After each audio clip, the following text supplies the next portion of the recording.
All right, so today's lesson we're talking about writing expressions. So rather than just giving you like 3x plus 7 equals 5, we're actually going to give you the problem in words. Like we're going to say it to you and you have to be able to understand what the expression of the equation is we want you to write. So, for example, I have all these words up here in these different columns, like the purple words are addition words, the blue ones are subtract, the green ones are multiplication words, and the orange are dividing words. So I circled specific words you're going to see more often than not, but here's a list of all the words that are really important. So write them down, pause the video, or just kind of remember by looking at it, and you can also kind of think logically what those words mean. But we're going to go ahead and move on to a few example problems here. So we have to translate, again, these phrases into an algebraic expression. So it says, number 3, 8 more than a number x.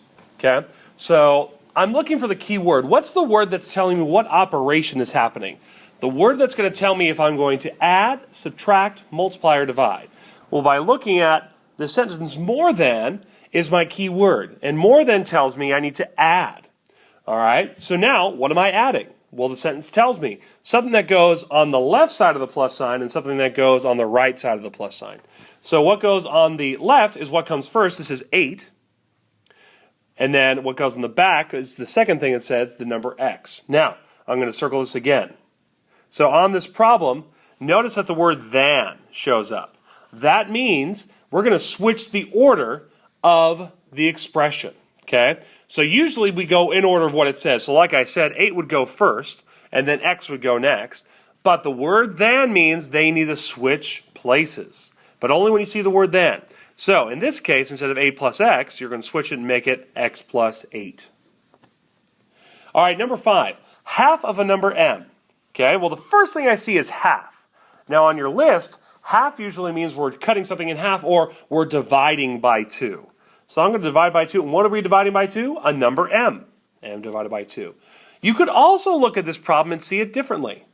See the word of. Usually of can mean multiplication or division. Most of the time it's multiplication. So half of, so I'm going to write multiplication, 1/2 times m.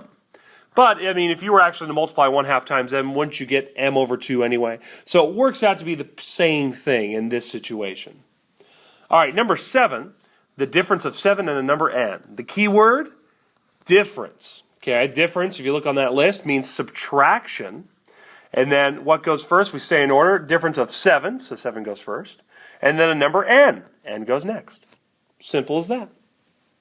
Number 9, the quotient of twice the number t and 12. Well, quotient is my key word. Quotient is a fancy way of saying division. Now there's a division sign, and I'll show you a different way to do division here in a second. But the quotient of twice. Notice how it says twice a number. So twice is a way of saying multiplication or that we're doubling something. So what are we doubling? A number t. So I'm going to write 2t and 12. We'll go on the other side. So another way I could write this, I could write it like a fraction, 2t over 12. But think about it this way. If I have a fraction, can I reduce 2 over 12? Yes, I can, to 1 over 6. So it would be t over 6. So either way, you're doing it, like if you can simplify and reduce, absolutely. But that is how you get the gist of the word. So twice means we double whatever we're asked to double. And then number 11, 7 less than twice a number. So my key word is less than. Okay, so less than means subtraction. And the first part says 7, and then twice, again, twice the number k, so we're going to put 2k. But remember, what key word popped up there? The word than. So that means we have to switch 7 and 2k around, so my actual problem is going to be 2k minus 7. Now, the confusing part is, some of you might be looking at more than the less than, saying, wait, isn't that the alligator thing, the inequality? Well, that's greater than and less than, but less than matches. So when do we use that? Okay, there's a key word that's missing. If it says is less than, or is more than, or is greater than, that's when you use the inequality symbol. So if you don't see the word is in front of it, then you just make it addition or subtraction.